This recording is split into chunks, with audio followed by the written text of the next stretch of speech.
We are in London at the Comboni missionary group. We talk about a trip that in a few days will be made to Calais. Calais is the French port, the last French port before UK. Okay, now is famous because a lot of asylum seekers are stranded in we cannot call accommodation, okay? We cannot call houses. We are under tents. We are trying to cross the channel. Of course, there is a political debate: who has right, who has no right to apply for this status. But your purpose is different. You want to see the humanitarian side of the problem. Yeah, I think it's a shock for us to have seen on very close to England, only 30 miles away, that there are people living in terrible conditions. They're not even like the conditions that you get in some of the refugee camps near Syria or Ethiopia. These are people living under plastic sheets with no shoes.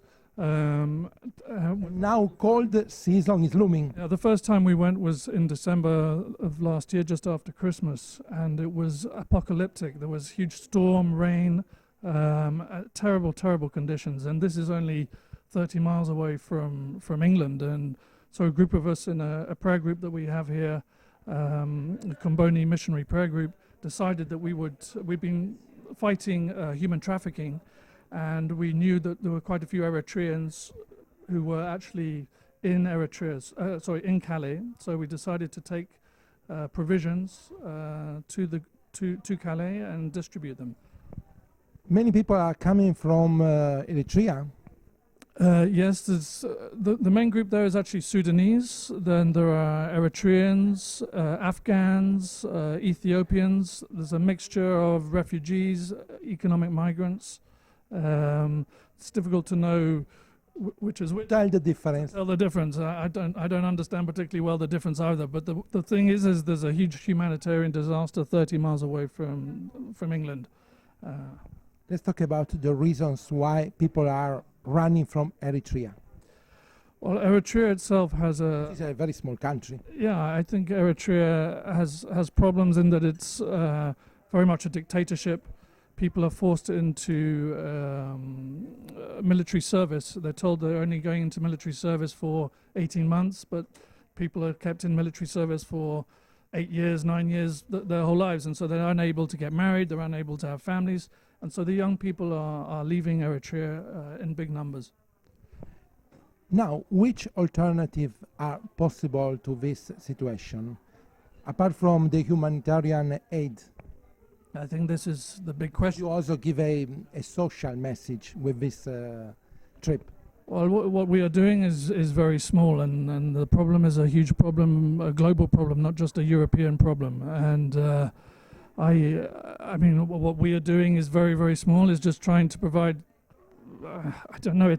It's trying to raise awareness more than anything. And there is a drop in the ocean. A drop in the ocean, and I think what we have to do is see people. The Pope is saying today in America that we have to look in the eyes of refugees, and we have to listen to their stories. And that's basically, we go over with a few gifts, but we're actually listening to some incredible stories of people's journeys that have come over from Africa to England.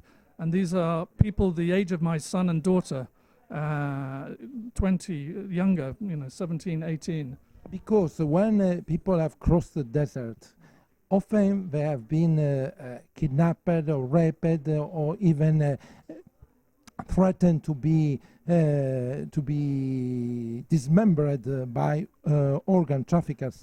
Well, this is how we first got involved in this, because we were setting up a campaign to try and bring to attention the kidnapping that was going on in the Sudan, that they were Eritreans primarily being kidnapped in the Sudan and then sold on to Egypt, the Sinai, and then they were being held there ransom, being raped, tortured, while they were phoning up their relatives in places like Israel and Germany and Sweden, etc., demanding ransom. And so we were trying to raise, and we did a few marches here and went to see the politicians here, and that led on to the fact that there are a lot of these Eritreans that were now living in Calais in these conditions, and that's why we first went over to Calais. Yeah.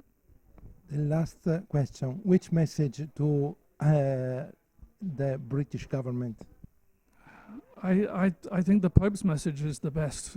It's to try not to see these people as migrants and refugees, but to look in their faces and listen to their stories, because they are human beings. They are brothers and sisters, and it's a complex situation, I know, but there's a humanitarian need right now that needs to be sorted out.